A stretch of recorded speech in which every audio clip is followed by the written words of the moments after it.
bonjour à tous, j'espère que vous allez bien. Je vous retrouve aujourd'hui pour vous parler d'une conférence que j'ai écoutée hier à 2h30 du matin. Je suis un peu fatiguée, enfin ça va, parce que je me suis levée tard, du coup, vers 9h. C'était sur justement l'ikigai. En fait, c'est une problématique sur laquelle je me penche depuis un petit moment. Parce que finalement dans mon travail, même si c'est un travail passion, j'ai pas tout à fait réussi à être alignée, je trouve. Finalement j'ai plutôt été vers ce que tout le monde faisait, la course au tarif, la course au luxe, et c'était très loin de la personne que je suis normalement, qui est plutôt nature, plutôt quelqu'un déjà qui vient d'un milieu modeste, pas d'un milieu du luxe. Et c'était aussi très loin de mes valeurs qui sont l'écologie, la sincérité, l'authenticité, et j'ai l'impression de m'être pas mal perdue dans l'entreprise. Et c'est pour ça qu'en fait je suis en train de me poser toutes ces questions sur ma mission de vie, qu'est-ce que je peux améliorer dans mon entreprise pour être plus épanouie, plus en lien avec mes valeurs. Et du coup, j'ai commencé depuis ce matin une méthode d'introspection pour commencer à répondre à ces questions et améliorer ça en fait. Donc, je ne sais pas si ça vous intéresse, mais là, ce que je vais faire, c'est essayer de faire cette méthode en une semaine à raison de 2 heures par jour. Et ce que je peux faire, c'est vous partager les mêmes questions, parce que finalement, je me suis rendu compte en parlant autour de moi que de plus en plus, les gens veulent trouver un métier qui fait sens ou apporter du sens à leur métier actuel. Et c'est normal, je pense qu'on a tous envie de se dire que ce qu'on fait, c'est pas bullshit, que c'est pas inutile, et c'est logique en fait. Et je sais pas si vous connaissez l'ikigai du coup. L'ikigai, ça vient du Japon. En fait, on s'est rendu compte que à Okinawa, par exemple, il y avait des personnes centenaires. Donc c'est également lié aussi à leur façon de s'alimenter, à leur mode de vie. Mais ils se sont rendus compte aussi que le fait qu'ils faisaient des choses, qu'ils aient tous un ikigai en fait, donc une mission de vie, un but dans leur vie, ça apportait en fait à leur bien-être et au fait qu'ils vivent si longtemps en bonne santé. Ce qui n'est pas le cas du tout partout.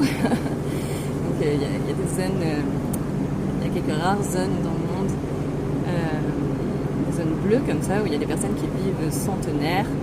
Du côté de Malte par exemple, il me semble, on a ce genre de choses, et c'est beaucoup plus lié à l'alimentation méditerranéenne, tout ça. Peut-être aussi qu'ils ont un mode de vie plus simple et plus aligné avec leurs valeurs également. Donc voilà, je vous partagerai les exercices que cette méthode nous donne à faire. Si des fois vous aussi vous posez ce genre de questions, vous avez ce genre de problématiques et que vous avez envie de faire ce petit voyage introspectif. Voilà, ça y est, maintenant je vais passer pour une chaîne de perchés. Mais bon, je suis sûre qu'il y a des personnes qui seront contentes de trouver ça, et c'est l'essentiel. Ensuite, je vais aller prendre un petit encas pour aller me récompenser de cette matinée lourde en travail. Et après, je vais me poser pour continuer mes recherches sur les Pouilles, afin de commencer vraiment à booker ce voyage, et que ma mariée soit contente, qu'elle arrête de stresser sur les tarifs de réservation. Et ensuite, je vais aussi en profiter là tout de suite pour vous faire une petite visite de cette auberge de jeunesse que j'aime beaucoup. Le seul point noir de cette auberge, c'est donc ce bruit que vous entendez en continu. Quand on est dehors, c'est vrai qu'il est quand même assez fort. Je trouve pas que ce soit un bruit très dérangeant. C'est pas comme quelque chose qui fait des nuances. Le fait que ce soit constant, ça n'empêche pas de dormir, ni rien. juste, je sais pas qu'est-ce qui fait ce bruit et si c'est très bon pour la santé. C'est la seule question que je me pose. Et en fait, une fois qu'on est à l'intérieur, c'est quand même assez isolé et on entend vraiment pas fort. Et sinon, si ça vous gêne vraiment, vous pouvez mettre des boules de caisse. Sinon, ne venez pas dans cette auberge de jeunesse si ce genre de bruit vous gêne. Moi, ça va très bien avec ce genre de bruit. Bon, c'est parti pour la visite du coup. Donc en fait, il y a plusieurs blocs comme ça dans lesquels sont les chambres. Donc moi, c'est ce bloc. Du coup, on a tous un petit salon extérieur. C'est un peu le dawa parce que le mec n'a pas tout à fait fini de faire le ménage. Donc il a amené sa caisse, mais normalement c'est clean. On a un petit étendoir, ce qui est super pratique sur une île où tu passes ton temps à aller à la plage. Donc ça c'est génial. On a un petit endroit où déposer nos chaussures. Et ensuite on rentre. Donc on doit faire un petit code ici. On ne voit pas, voilà. Et on entre dans cette première pièce qui est la pièce où il y a les coffres. Il y a également des poubelles de tri. Donc métal, plastique et papier, verre et plastique. Ouais, du coup, j'ai pas compris trop la différence, mais bon. Et le bordel de quelqu'un, je ne sais pas qui. Ensuite, là, on a les chambres. Attendez, je fais la mise au point, il faut. On a aussi tous les petits interrupteurs, comme ça. Il y a la clim, donc ça, normalement, c'est censé être un établissement éco-responsable. Et bon, je suis pas très sûre que la clim, ce soit ouf à ce niveau-là. Mais bon, c'est éco-responsable à la thaïlandaise, quoi. Et donc, du coup, on est sur un dortoir avec 1, 2, 3, 4, 8 cases. Donc là, c'est la mienne. Avec mon petit sac. Pour l'occasion, j'ai fait mon lit. À peu près. Hein. Faudrait pas non plus qu'on se fasse des idées. Du coup, j'ai la vue sur la jungle, ce qui est assez sympa. Hier matin, je me suis réveillée tôt et j'ai vu 10 écureuils gambader dans les arbres, vu depuis le lit, c'était plutôt sympa. On a également, d'ailleurs, je reviens, tous une prise. Moi, j'ai toujours ma multiprise avec moi. Et un interrupteur, ainsi qu'un petit endroit où on peut poser des affaires, donc c'est super sympa. J'aime bien le style, c'est un peu style indus avec des matos de récup. Et des grandes fenêtres partout. Ça, j'aime bien les grandes fenêtres. Et ensuite, de l'autre côté, on a donc la salle de bain. Avec un évier de ce côté. Quelqu'un qui a mis une bouteille en plastique, le comble. Et un autre évier de ce côté. Donc du coup, pour 8 personnes, c'est bien, quoi, c'est suffisant. Et il y a également 2 douches et 2 toilettes. Donc, je vais visiter une des douches. Donc vous avez en haut le robinet, je sais plus comment ça s'appelle, et donc pour la douche, et vous en avez aussi un en bas pour si jamais vous voulez juste laver vos pieds ou je ne sais pas, avec à disposition du shampoing et du savon si jamais vous n'en avez pas. Et les toilettes, bon, normaux quoi, mais au moins ils sont propres, avec la petite douchette ou le papier selon vos préférences. Toujours une jolie vue juste devant. Pour sortir, on appuie sur le bouton et en même temps sur la porte. Donc là, je ne peux plus sortir.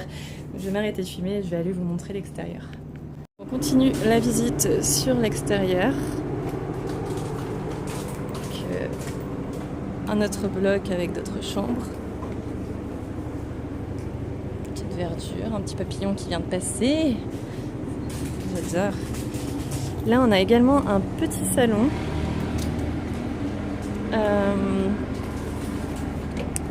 Avec donc trois chaises, une table, un cendrier, un frigo, un lavabo, une bouilloire et de l'eau filtrée que l'on peut boire, de l'eau potable quoi. Ça c'est bien, c'est très très bien. Ça évite d'acheter des bouteilles en plastique tous les jours et on peut du coup remplir sa gourde. Je vais refermer. Ah, pour les moustiques. Bon, ça veut pas. Il n'y a pas de moustiques maintenant. Heureusement, il y a des moustiques qu'au lever et au coucher du soleil. Ça aussi, c'est assez chouette. Donc là, on est sur un autre bloc. On descend les escaliers. D'ailleurs, je pense que je vais couper parce que si on attend que j'arrive en bas, on n'a pas fini. On reprend de suite. Là, du coup, on arrive bientôt en bas. On voit qu'on se gare avec nos scooters un peu partout là autour. Et en face, on voit qu'il y a un petit salon que je vais aller vous montrer tout de suite. Hop là, on arrive au salon. Après quelques boitages. Donc c'est assez sympathique. C'est assez modeste, hein. Il ne faut pas s'attendre à un truc de fou. Mais en même temps, je paye seulement 8 ou 9 $ par nuit. Donc pour Koh Tao c'est vraiment pas cher et c'est assez sympa. Donc là on a aussi de l'eau potable à dispo, ce qui est vraiment assez génial. Je sais pas, c'est un office. Très bien. Et ensuite on a de l'autre côté l'accueil avec des graphes. Hop là. Pas de coupure, je vous amène avec moi. Hello. On a un joli billard, la salle d'escalade et les personnes qui s'occupent de nous accueillir. Vous avez également aussi là, des choses à vendre pour l'escalade, c'est assez sympa. Donc voilà, le paradis des escaladeurs. On va récupérer Tornado et aller à The Factory Café. Ce qui est vraiment génial ici, c'est que tout est à 5 minutes de scooter, quoi. Donc c'est top. De retour à The Factory Café pour la petite pause. Et c'est parti pour la planification du voyage dans les Pouilles, grâce au fabuleux site des Best Jobbers que j'adore, accompagné d'un super banana bread vegan et succulent. Et j'enchaîne avec ce burrito qui a l'air mais succulent. Je vous retrouve après cet après-midi de travail.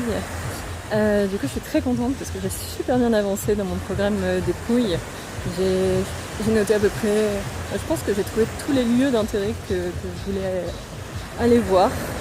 Donc maintenant, il ne me reste plus qu'à calculer le temps que ça va prendre, combien de temps je vais rester par destination.